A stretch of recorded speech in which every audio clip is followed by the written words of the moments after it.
Hi, this is Jay P Morgan and Lars Lindstrom from Trends from the Trenches. But this is a whole new thing. We are at Samy's Camera, and they are going to bring out all their toys for us to review and to talk about today. So we're excited about this now. Trends from the Trenches is going to be at Samy's Camera, where we have access to all the things that we'd like to talk about. It really is going to make this a lot more convenient, a lot more hopefully usable, and better information for our viewers. So absolutely, yeah. Being able to kind of just say, oh, you know what? There's this new camera. Hold on, let me go grab it. And go grab the new camera and show it. And we got a couple coming up in this segment. We do. We've got a couple. So today we're going to talk about 4K cameras and kind of the brothers or sisters of 4K cameras.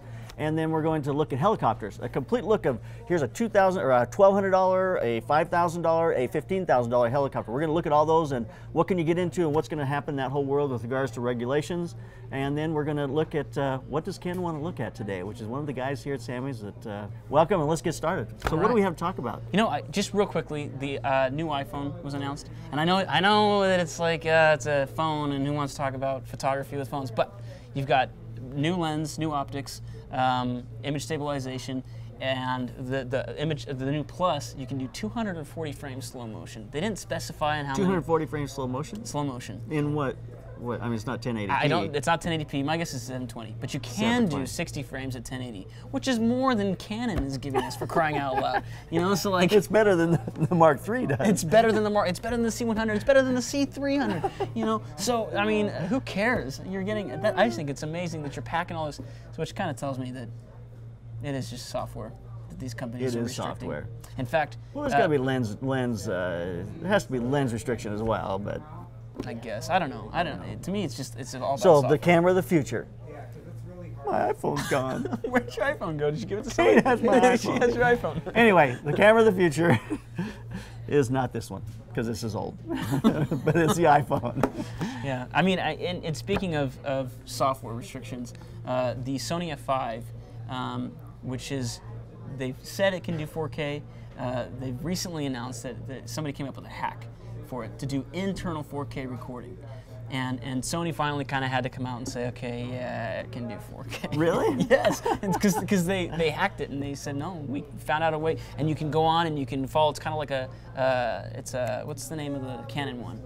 The Magic Lantern. The Magic Lantern, yeah. It's kind of like Magic Lantern. Okay, so there's the things you need to do to be able to hack it and be able to do internal 4K recording. Well, that's pretty amazing. Where is Canon at when it comes to 4K in a smaller DSLR? Where's Magic Lantern at when it comes to exactly. 4K? Yeah, absolutely. Well, speaking of that, I had just a thought here. I read a little blog post that said, you know, that the new Dragon by Red Epic is going to become the new still camera because it's 14 stops of dynamic range. You get a what is it? 6K. 6K, sensor. yeah. So it's a 14 megapixel. 14 megapixel sensor. single images. Single images. You're pulling a single image off. And so they're saying this is going to be the new, you know, but at a $40,000 price tag, is that going to be the new still camera? Not for that guy in Iowa. Yeah. Not for you, Ted, in Iowa. This is not going to work for you, buddy. I hope that there's a Ted in Iowa listening to this show. If your name is Ted and you're listening in Iowa, please comment. I'd love to send you something. So anyway, the Red Epic, it's just never, I mean. But that's what they said when the 4K I know, right? and the reason everyone says this is because you think you can just roll video and magically, there's my still image in there. And you know, there is some sense of that, but it always comes down, for me, and no one ever talks about it, is shutter speed. When you're shooting 50th of a second shutter speed, you have so much blur that it's great if you've got someone who's in a very, very kind of distinct movement, and very slow. And you want some of that blur. And you want some of that blur, but in a still image, you know, if you really are going to, if you're going to watch a bunch of horses running by and shoot that and think that you're going to pull frames for that, you might get some interesting frames. I mean, you can always push the shutter though, too. I mean, you can do a 200th of a shutter. Well, sure you can, but now what kind of video does it make? Oh, terrible video. You can't. Well, so that's the point. That's the whole point. Well, if you have to change back and forth, then why it doesn't make any sense. At that point, you just will shoot a Mark III that has a higher megapixel, you know, single image. Sure. And there's just no reason to try to marry those two. So it's just a fun conversation everyone has. So knock it off. I'm tired of it. Let's talk about Amira. Just for a second. I know it's kind of a different. I couldn't wait for this to come up. Okay, great. I have no idea what you're talking about. Arri just announced that their Amira camera. So they've got the Alexa, and they came out with the Amira this year, and they said, oh well, it's not going to replace the Alexa. It's a documentary camera. But they just announced they're going to do at the end of the year a firmware release for 4K recording, so Ultra HD internal recording at their 422 codec. So, or maybe it's even 444. It might be it's the 444 codec. That's right. Yeah, it's 60 frames a second. So I mean, this is Arri for the longest time has said we don't really feel the need to do 4K, but apparently they did. Well, this year, as we've talked about before, they're going to be selling 4K TVs like crazy at Christmas time. So if they don't feel the need, they better get on the boat because actually the boat already sailed. I think. It's there. I mean, we're talking. We've got 4K cameras. We're going to introduce in a little bit that are $1,700. The GH4. That's 4K internal.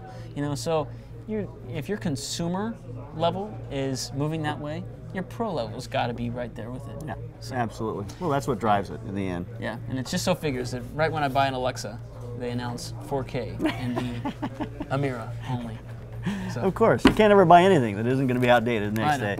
I know. I'm very happy with my Alexa though. What else have I got in here? There's a lot of great storage devices out there. You've got you know, what I use. Let's see, they're rugged SSD drives, and I don't have one here, but I use those. I have probably 10 or 20 of them. 10 or 20 what? These kind of the orange. You know, 1 terabyte. They're just so rugged. They're just so perfect out on set. You can load everything on them. You can use several of them as backups. They're just. I think they're the best out there. Solid state one. They're now doing a solid state one, and you know, but it's only 500 gigs. But it is Thunderbolt and USB 3. Oh, nice. So, I mean, that really is a great combination. I wish it was bigger than 500 gigs, but. Yeah, I just put a terabyte solid state drive in my iMac. Oh, did you? And, oh man, it completely changed the game. It's like I was doing like, it's starting to slow down. You know, those internal drives, they click and they clatter, and you do that for a couple years and they just slow down. My upload time was like 2 or 3 minutes to start the computer. Now it's 15 seconds. It's great. So yeah, I love the solid state drive technology, and it's just getting better and better and cheaper and cheaper. At what point do you start deleting? Do you ever delete? No. I never delete anything. You kidding me? Yeah. It's like my babies. Do you delete babies? No, you don't delete babies. Well, there you go. What about clients? Do you delete clients? Some. No, but if I've shot it, I don't want anyone to ever call me up and go, "Hey, did you have that image from back in, you know, '84?" I was shooting back in '84. You weren't born yet, I know. I wasn't born yet. But of course I don't have it either because it's all on film. Let me go to the garage and dig out that binder.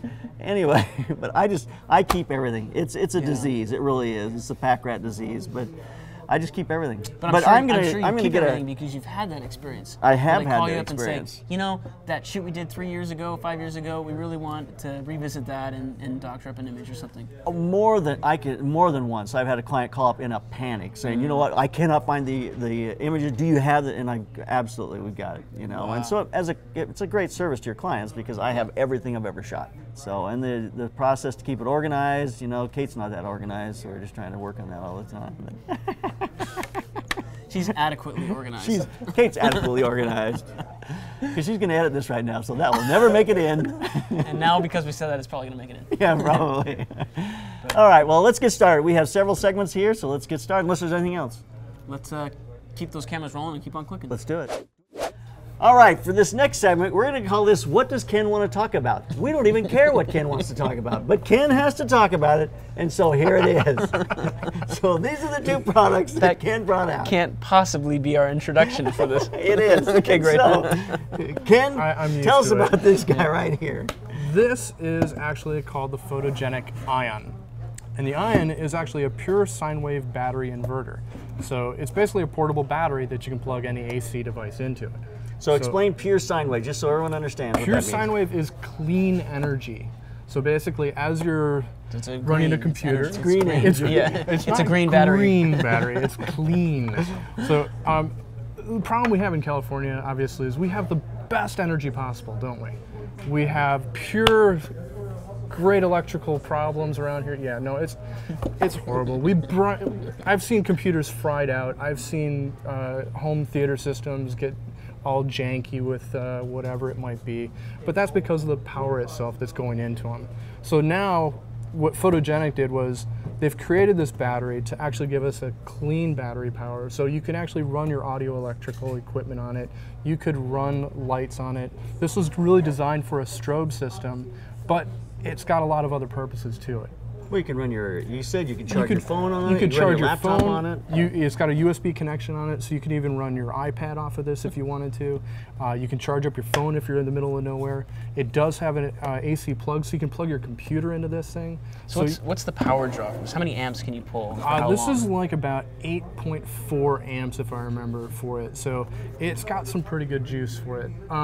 They actually will not say this, but they ran if anybody knows what a Speedotron pack is, it's an old big power pack. What, 2400 watt or 2400 watt seconds. It actually can power. I still have some of those actually. Those massive big 40-pound. I have 4800 watt packs. They're like monsters. Anyway, go ahead. So yeah, you can power up something like that. You can put two 500 watt flash heads in this too and have them run it. So it is a very versatile little battery, and it's not expensive. Yeah. It's $400. That's really not a bad price point. So with our North Star lights we're using here today, you could draw 50. absolutely. No, 1.5 amps. Yeah, you could absolutely run about a couple hours with them on this thing. And we put a couple of them on there. Put two on. You could get 3 put two amps on. for an hour maybe. Probably, no problems. So that's pretty. So Ken wanted to talk about something that's pretty cool. Got to give it to him. First one. This is brand running new out of on the time. market. I know. I'll be really quick. This is called the Steadicam Solo. It's not even available yet. We do have a couple in our stores, and we're actually going to have one of these in a rental department too. But this is actually by Steadicam. It's a new product, and it's real easy to kind of manage and work. It's nice that it folds up, because that's one of the problems for me with different things in the past is, you know, like trying to pack and be a little bit absolutely. difficult. It's a pain in the butt. But Steadicam, they actually did a really nice job about it. You have different weights that you can put on it to balance it. But one of the biggest things is this does actually have the ability of a monopod. So if I wanted to run and gun, and I know this is going to be out of frame if I do this, but I actually have a monopod that I can now set up if I'm doing weddings, if I'm doing any type of events. I can take that load off of it and just sit there, and I can actually pan if I needed to. It does have the balancing capabilities, so then if I do need to get up and run somewhere, I can do so. Priced at $500. Yes, it'll probably work a little better with a vest, as we were describing earlier. So Lars is definitely the expert on this one here. Yeah. And Lars nailed it. Here's my thought. The handle obviously is designed for a vest, and it's, I mean, you're too far out from here, and then I'm feeling like I keep wanting to grip it right here, and I want it to have another pivot. It's awkward to me. So you just got to get it to the right spot. No, that's not what you got to do. You got to have a handle that actually is meant for gripping and holding. Have a handle that actually works. Is that what you're saying? Yeah. So that's my issue. You need a vest. I can probably concur with that one, but it is designed for without. And if you didn't have say the vest wasn't in the budget right away, you're still getting in at $500, because a lot of people don't realize that to get that real smooth shot walking through a scene, you have to have a Steadicam or something like that, like a glide cam. It doesn't work if you're trying to handhold the camera, and it just doesn't work for getting a small slider either. So this is a kind of a shot that people have been requesting and wanting to do, but they don't understand the gear that's behind it and what it actually takes to do it. Because this isn't also something you can pick up and just run and gun with it, right. At least with some of the other ones out on the market. This one tends to be a little bit easier to actually set up and start with, so it's a little easier to manage right out of the box. Yeah, but it's not new technology. No, not new technology, but it's kind of trying to get everything into one piece of new equipment. light bulb. Kind of it's a new light bulb. All right. Yeah. So there's what Ken wanted to talk about today. Thank you, Ken. Thank you, Lars. And on to the next segment.